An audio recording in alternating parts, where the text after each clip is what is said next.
Alam ninyo, ang may sakit ay hindi lang ang katawan ng tao. Kuminsan may sakit din ang ating mga organisasyon, may sakit din ang ating mga samahang pangsimbahan, ang ating mga pagkakaibigan, ang ating mga pinagtatrabahuhan. Lahat ng organisasyon na may tao, lahat ng mga samahan, lagi yang nasusugatan. Bakit?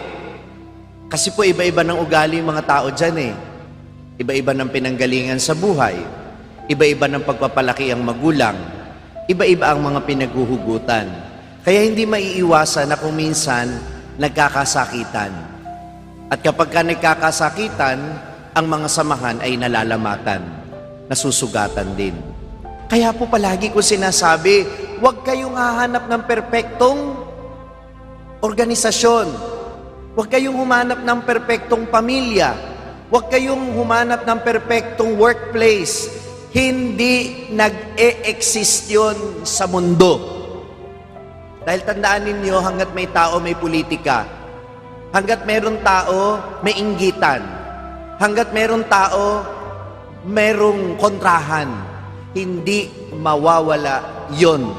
Tanggapin ninyo na yan ay katotohanan kahit sa sariling pamilya mo. Kaya yung pagkaroon ng sugatan, parte yun.